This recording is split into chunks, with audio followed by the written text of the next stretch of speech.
Hey guys, Bill Jordan here. I'm at 201-790-3368. I do candid video interviews. If you're a painter, sculptor, or a candlestick maker, this is where you need to be. People buy from people they know. The best way for them to know you is with my candid video interview. It resonates with them on the soul level. Once that happens, you're in there. You're as good as sold, right? It happens on the what I call, the cultural level or the collective unconscious level. All that means is it's just like a big bundle of stuff in there that's emotionally driven, all right? That's what it's about. Now, why do you want to tell a story? See, look, you tell the story because your viewers come to you with a story, their story, right? Now, the issue is, as long as their story is running in their system, they're running with their beliefs, with their concepts. And your visual interruption by your art is just not enough for them to be completely, sold or secure about you.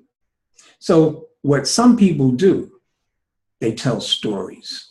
And what they do is they tell the story to deconstruct, the listener's story.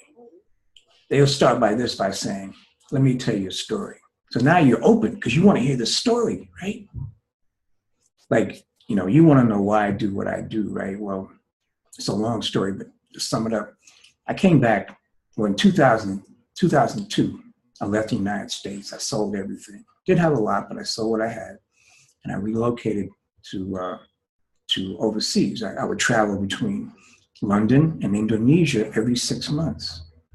Now, when I was in Indonesia, I would do special things. I would, we go on these long treks. I went to Indonesia for the benefit of inner peace strength. I was looking for peace. And we would go on these treks, these long walks, and we go to this place called Bromo. And Bromo's like 2,500, kilometers up in the air and stuff, and the air is thin. And, it's a blown out volcano. And so the earth is sandy, gray, black, and you have to, it was very challenging. These mountains you have to climb, man. There's one mountain in particular that always would get me. It's called Killer Mountain. I remember the first time I went up Killer Mountain, man, it was at night. We were on a 13-hour hike, 13 hours. We started about maybe, 7 or 8 at night, walked all night, and, it was like, and the guys leading the trip, they would freak us out by saying, oh, we're lost. I don't know where to go. They knew exactly where they were, but I'm thinking like, God.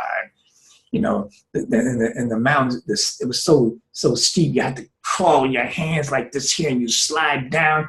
I said, "Oh my God, let me rest." It's like in the army; they wouldn't let you rest. You got to keep going, man. It's hard, man. You get to the one plateau, and you think you made it. Nah, that ain't it. You got to keep going and going and going. Now, it's a good analogy. It's a good metaphor for life. You know what I'm saying? The real deal. Like Standing Fox says. Standing Fox says that his work is an extension of the land. And so by being in the land, doing what I did there is like it grafted me with that knowledge about persevering over life. Okay? Now, that's one of my stories. And I use that just to give you a sample of what, the story can do. What did you feel? I don't know, but you had to feel something about it because it was a unique story. Another thing we would do while we're there is we would go to there are different sites in the Mount Bromo region, but the site we went to, it was a lake.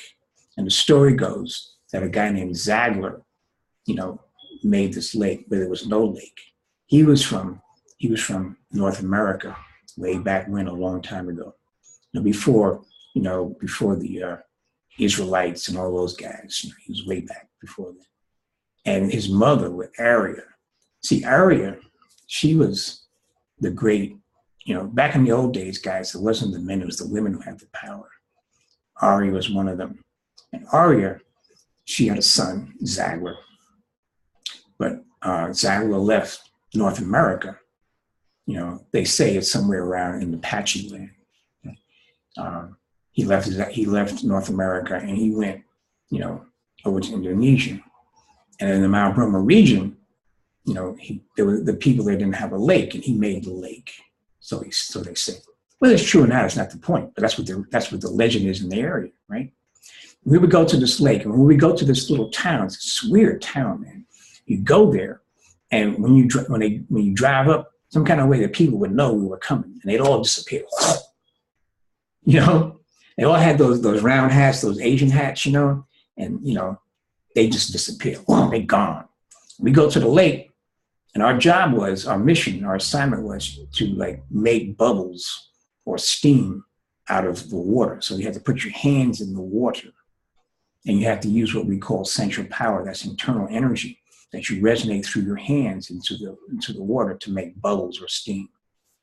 You know, and you know those are some of the things I used to do. Now I could go on for a long time talking about that, but the point is, in 2009, I got deported from London.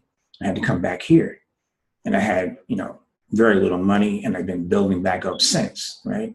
Came back with a health issue, right? So I couldn't do what I used to do. I used to be a painting contractor, but I couldn't do that. I didn't have the strength to do that anymore. Probably not also the patience or the inclination, but you know, that's a segment of my story. So call me on 201-790-3368. My name is Bill like Clinton, George like Michael. Peace out.